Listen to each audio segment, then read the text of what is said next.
Di dalam sebuah hadis yang diriwayatkan oleh Al-Baihaqi dari sahabat Jabir bin Abdullah radhiyallahu anhu warda, Rasulullah sallallahu alaihi wasallam bersabda, "Anta wa maluka li abika."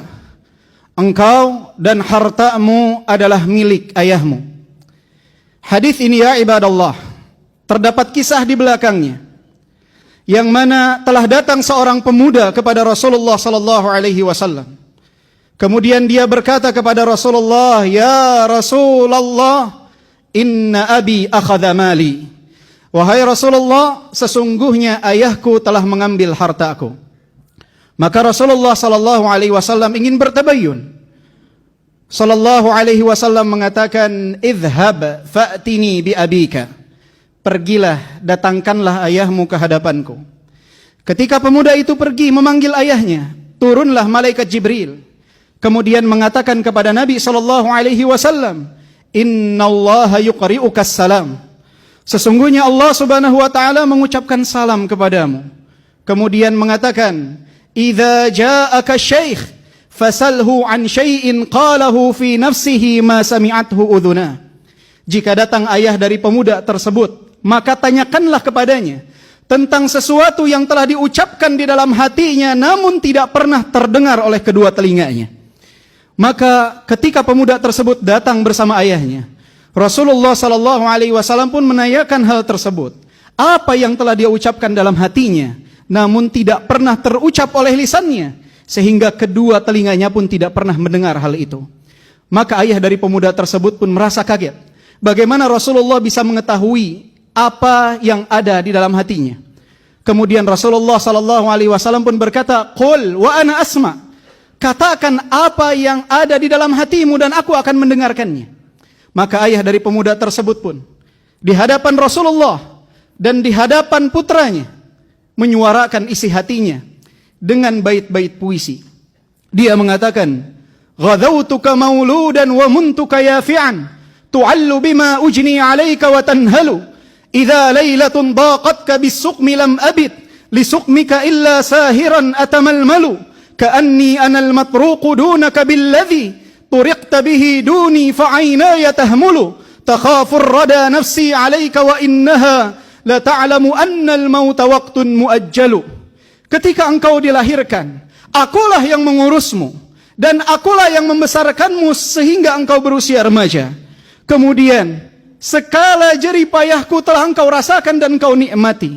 Bahkan di saat waktu malam engkau sakit, aku khawatir atas keselamatanmu, seakan-akan akulah yang sakit. Aku tidak dapat tidur, berlinang kedua air mataku. Aku membayangkan, khawatir ajal menjemputmu. Padahal jiwa ini tahu bahwa ajal tidak mungkin datang kecuali jika tiba waktunya. Falamma balagta sinna wal ghayata allati ilaiha madama fika kuntu uammilu, ja'alta jazai ghilzatan wa fadadatan ka'annaka antal mun'imul mutafaddilu. Falaitaka idh lam tar'a haqqa ubuwati fa'alta kamal jarul mujawiru yaf'alu. Dan sekarang ketika engkau telah beranjak dewasa, telah menggapai apa yang telah engkau cita-citakan dan apa yang aku harapkan, engkau balas seluruh kebaikanku dengan ucapan kasarmu dan sifat kerasmu, seakan-akan engkau telah memberikan kenikmatan dan keutamaan kepadaku. Andai saja engkau tidak dapat memperlakukanku, memberikan hakku sebagai seorang ayah, maka perlakukanlah aku sebagaimana seorang tetangga memperlakukan tetangganya. Mendengar ucapan ayah dari pemuda tersebut, maka Rasulullah sallallahu alaihi wasallam pun menggenggam kerah baju pemuda itu. Kemudian mengatakan, "Anta wa maluka li abika." Engkau dan hartamu adalah milik ayahmu. Ayah ya ibadallah, yang begitu istimewa tersebut sering sekali dizalimi oleh anak-anaknya. Berapa banyak anak yang tidak memiliki adab kepada ayahnya.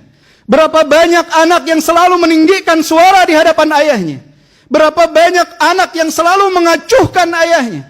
Ketika mereka mendengar hadis Rasulullah sallallahu alaihi wasallam, "Ummuka, thumma ummuka, thumma ummuka, thumma abuka." Ibumu, ibumu, ibumu, baru kemudian ayahmu. Banyak dari kaum muslimin yang menganggap bahwa hal tersebut menggambarkan tidak istimewanya seorang ayah. Keliru ya ibadallah. Ayah kita adalah sosok-sosok yang sangat luar biasa pengorbanannya dalam kehidupan kita. Dia adalah orang-orang yang rela untuk bersedih asalkan kita bahagia. Dia adalah orang yang rela untuk menangis asalkan kita dapat tertawa. Bahkan mereka adalah orang-orang yang rela untuk terhina asalkan kita dapat hidup mulia. Mereka mengorbankan segalanya. Beban keluarga ada di pundak mereka. Mereka ya ibadallah, sering sekali pulang dalam keadaan penuh dengan pikiran. Tapi ketika berada di hadapan rumah, mereka tinggalkan pikiran-pikiran mereka, beban kehidupan mereka, kemudian berjumpa dengan kita dengan senyuman. Mereka sosok-sosok yang sangat luar biasa. Mereka adalah orang yang sangat bahagia dengan kebahagiaan kita. Bahkan lebih bahagia dari apa yang kita rasakan. Mereka adalah sosok yang sangat bersedih dengan duka kita. Bahkan lebih sedih dari apa yang kita rasakan. Mereka adalah sosok yang sangat kecewa dengan kegagalan kita. Bahkan lebih kecewa dari apa yang kita rasakan. Mereka ya ibadallah adalah orang yang sangat luar biasa. Gunung besar yang ada di rumah kita yang menjaga kita dan keluarga kita dari mara bahaya. Maka siapa di antara antum yang Allah subhanahu wa ta'ala masih berikan nikmat ayah yang hidup di tengah-tengah antum, muliakanlah mereka ya ibadallah. Pijitlah kakinya dengan pijitan yang halus, karena kaki tersebut telah lelah melangkah di dunia ini untuk memenuhi kebutuhan antum. Ciumlah tangannya mulai berkeriput, karena tangan tersebut ya ibadallah telah lelah dalam mencari nafkah untuk antum. Ciumlah keningnya ya ibadallah, karena dia selalu memikirkan tentang antum semenjak antum berada di dalam perut ibu-ibu antum, sampai antum lahir, sampai antum tumbuh dewasa, berkeluarga, memiliki anak. Bagi mereka antum adalah anak-anak kecil yang harus selalu mereka fikirkan. Peluklah tubuhnya ya ibadallah. Jangan kita menyiksa mereka dengan kerinduan. Jangan kita siksa mereka dengan sikap acuh kita. Mereka sayang kepada antum, tetapi mereka sulit untuk mengungkapkannya. Mereka sulit untuk mengatakannya. Muliakanlah mereka. Siapa yang ada di tempat ini, yang saat ini telah menjadi ayah, mengetahui bagaimana kecintaan seorang ayah kepada anaknya. Seperti itulah ayah-ayah antum mencintai antum.